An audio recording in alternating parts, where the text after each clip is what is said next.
Hickok 45 here. Yes, we're going to talk about the 40. Yes, is it gone? Is it dead? Did it die? Rest in peace? I don't know.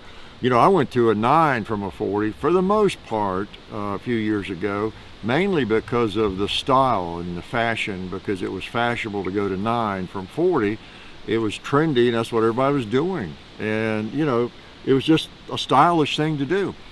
But this morning I was looking at these two firearms, and look at them. We've got a Glock 19 and a Glock 23, and I realized, you know, they're exactly the same. So really there was no advantage in style, fashion. They're both equally ugly or equally beautiful. Don't you think? Let's just shoot one. How about this one? It looks like it might be the 9. Let's just take a couple of shots with it, see if we can tell.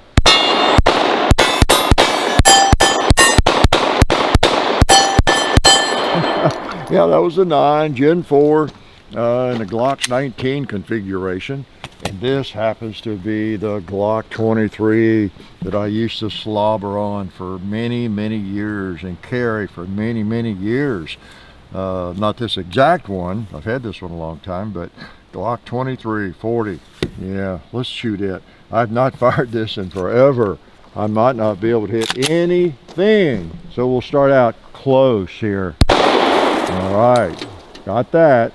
Let's take our time and see if I can smoke pot with it. Yeah, I just don't shoot 40 anymore. I don't want to embarrass myself, but I got 2 pins that were split with 1 bullet. How about that jug right there? Yeah, how about a arm? Boom! Thought he was going to get away from me. Couldn't manage it, could he? Let's see if I can still hit the gong with one. All right, maybe it still has a place. I don't know.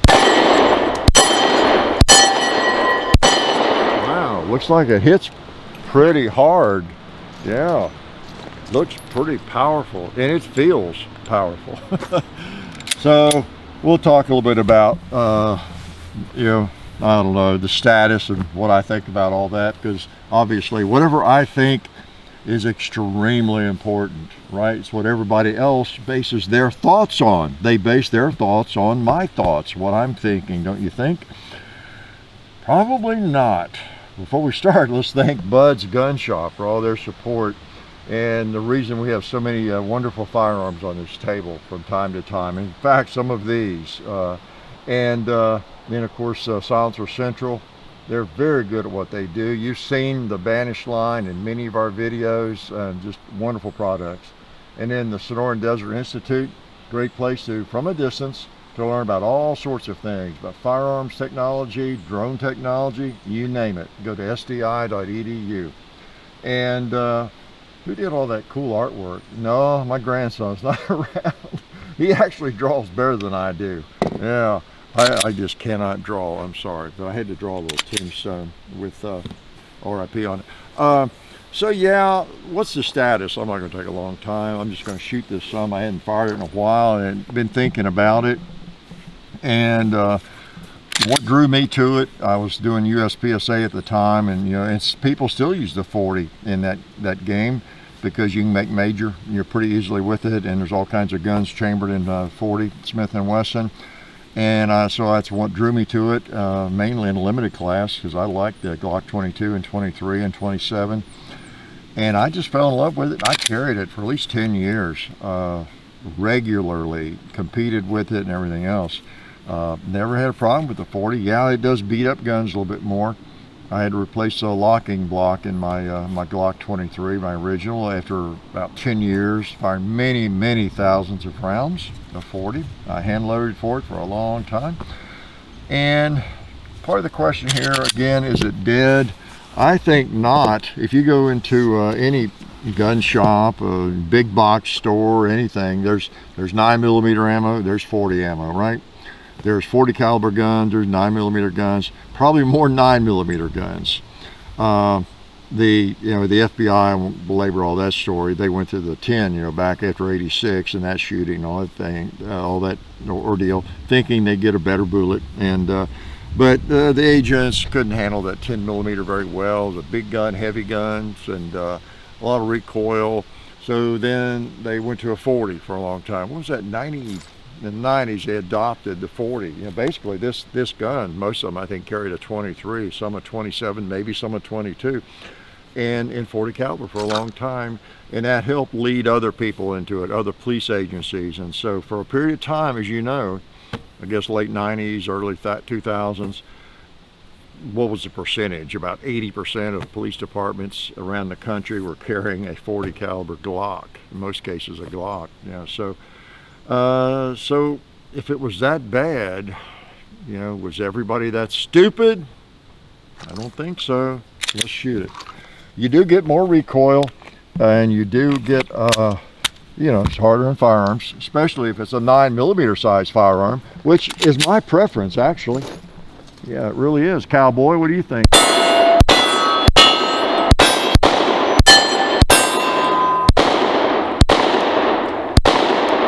Am I missing that? Yeah, I was. I was missing. You can really feel a difference, and this is just range ammo, but you can definitely feel a difference. And you can shoot them just as well if you have experience, I think. But if you don't have experience shooting, and you shoot the 9, the same weight gun, basically, the same gun, and then you shoot this, you're going to, whoa, that thing is jumpy. It's jumpy and everything. But if you shoot it much, you get to where you don't notice that so much. I noticed that back when I was transitioning back to a 9 millimeter in a lot of ways, was I had trouble shooting a 9, or even when I wasn't transitioning. If I grabbed one of my 9 millimeter Glocks, same size, and I got out and came in there and shot, wow. I mean, I don't know, it bothered me. I didn't get that recoil, and I actually could not shoot it as well for a long time, because I got used to that feel and that recoil. That just was part of the experience, and I think that's one reason people have trouble when they go back and forth, or they go from 9 to a 40. It seems even worse than it is, just by contrast, and that makes sense. I saw a video, in fact, by the late great Paul Harrell, where he compared the 40 and the 9. You've probably seen it, many of you. He did penetration tests and accuracy testing, him shooting at various distances with 40 and 9, shooting slow fire and then shooting faster and everything, and trying to get the follow-up stuff. And his results were, as a lot of people's are, it's bigger, it makes a bigger hole and better penetration. So, I mean, there's nothing wrong with a 40. It's a good cartridge. It's just that there's not a lot of difference. There's not a lot of difference between it and the 9. Not enough to make all that much difference in most people's minds. Some people think it still does make enough difference. It's worth carrying and shooting it, right? And I don't know. I can go either way. I like the 40 still. I may carry it sometimes. I like it. There's something comforting about that round. When you fire that, you know you're firing a real firearm, okay?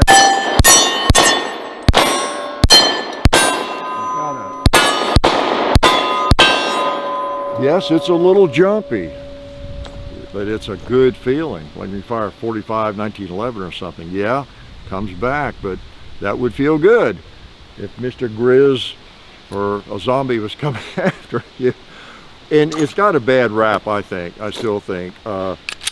And I think a lot of it comes from the old 40 short and weak, comparing it with 10 millimeter. Well, no kidding. It's not a 10 millimeter. To me, it should be compared with 9.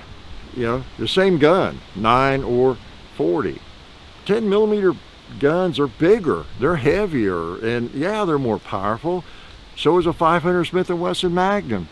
So is a 44 Magnum. They're bigger, heavier, power. I can always name a more powerful cartridge than any cartridge you want to name. We can come up with one that's more powerful. So your 44 is a wimp, because I got a 454. Get a 500. That 454 is a wimp.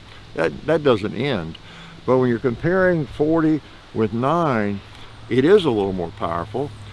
Just that simple. Makes a little bit bigger hole. So don't compare it with a 10. It's a different firearm. Compare it with the 9. And my answer to the question is no, it should not be dead, and I still like it. This Glock 23, I used to say back in the day, is like the ultimate handgun, and it still might be. You know, it's reliable. You don't sacrifice a lot of capacity. You still got nice capacity. You got a reliable round. I think it's proven that it's reliable. And back when every police department was carrying it, there was enough evidence from incidents to demonstrate that it performed very, very well. You know, so don't have to carry it. It does make training harder because, you know, that recoil and everything. But and you don't have to like it. But let's not pretend it's just worthless. Okay, let's just not pretend that. And can I shoot it one more time before I make you leave? I've got this 20-round mag here, and I meant to bring out one of my Alabama holsters, but I didn't do it. We appreciate Alabama Holster for their support of the channel. I've got a real nice, they're outside the belt holster I really like, and I've got one for this gun. I couldn't put my hands on it right away, but I'm going to shoot the Alabama state line there. Uh-oh, I'm shooting my stand. All right, let's shoot a couple things here and then make you leave. Yeah, I shot the 40 over there, didn't I? Let's try the Ram over there while I'm full of ammo here.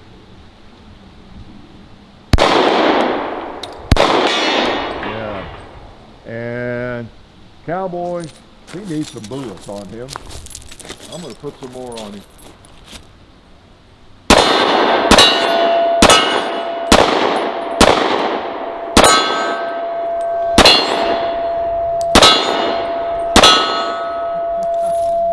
Makes him ring, doesn't it? How about that buffalo? See how hard it hits. How about that red plate? Yeah. So it is a little bit of a handful, especially in a 9mm size firearm, which is the reason I don't really care for the Glock 23 Gen 5. It's heavier and thicker. And I like this one right here if I'm going to carry a 40. And I don't think it's that hard to handle. And you do have some punch with the 40. So it might be dead to you, and I have to confess I don't carry it lately much or shoot it much, but it is definitely not dead for me. Life is good. Oh yeah, that's better. This is a great gun for defense. Oh hey, didn't see you guys there.